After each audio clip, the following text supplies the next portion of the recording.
ഞാൻ ഇന്ന് കാണിക്കാൻ പോണത് ഡയറി മിൽക്കിൻ്റെ ബാറായിട്ടുള്ള ചോക്ലേറ്റ് ആണ്. ഇങ്ങനത്തെ ഒരു വലിയ കവറിനകത്ത് 4 ബാർസ് ഉണ്ട്. പിന്നെ ഞാനിത് ആദ്യം തന്നെ കയ്യിലേക്ക് എടുത്തപ്പോൾ എനിക്ക് നല്ല ഹെവി ആയിട്ട് തോന്നി. പിന്നെ ഇതെൻ്റെ ഒരു ഫ്രണ്ട് ഇതിൽ നിന്ന് 2 എണ്ണം അടിച്ച് മാറ്റിക്കൊണ്ട് പോയിട്ട് ഇനി എൻ്റെ കയ്യിൽ 2 എണ്ണം കൂടി ഉള്ളൂ. ഞാനിത് കാണിച്ചു തരാം. ഇത് ഞാൻ പുറത്തേക്ക് ഇട്ടപ്പോൾ തന്നെ ഈ ചോക്ലേറ്റിന് നല്ല വലുപ്പം ഉണ്ടായിരുന്നു കേട്ടോ.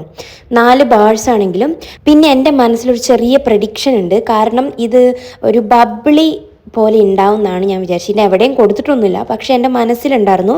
ഈ ചോക്ലേറ്റ് കണ്ടപ്പോഴും എൻ്റെ മനസ്സിൽ ഇത് ബബ്ലി പോലെ തന്നെ ആയിരിക്കും, ഒരു നമ്മുടെ ബബ്ലി ചോക്ലേറ്റിൻ്റെ ഒരു ഷേപ്പായിരുന്നു. പക്ഷെ ഞാനിത് ആദ്യം ബൈറ്റ് എടുത്തിട്ട് ഞാൻ ആദ്യം തന്നെ നോക്കിയത് ബബ്ലി ആണോ എന്നാണ്. പക്ഷെ ഇത് ബബ്ലി അല്ല, നല്ല കട്ടിയായിട്ടുണ്ടായിരുന്നു ഈ ചോക്ലേറ്റ്. പക്ഷെ ടേസ്റ്റ് വൈസ് എനിക്ക് ചെറിയൊരു ബബ്ലി ചോക്ലേറ്റിൻ്റെ ടേസ്റ്റ് വന്നു കേട്ടോ. ലുക്കും അതുപോലെ തന്നെയുണ്ട്, പക്ഷെ അതിൻ്റെ ഉള്ളിലുള്ളത് നമ്മുടെ ബബ്ലി പോലത്തെ ചോക്ലേറ്റ് അല്ല. ഇത് ഞാൻ നിങ്ങൾക്ക് പൊട്ടിച്ച് കാണിക്കാം. നല്ല കട്ടിയായിരുന്നു. പിന്നെ ഇത് നമുക്ക് ഷെയർ ചെയ്ത് കൊടുക്കാൻ പാകത്തിനുള്ളൊരു ചോക്ലേറ്റ് ആണ്. അതിൻ്റെ ഷേപ്പ് അങ്ങനെയാണ് അവർ ഉണ്ടാക്കിയേക്കുന്നത്. എനിക്ക് ഇഷ്ടപ്പെട്ടു, കൊള്ളാം.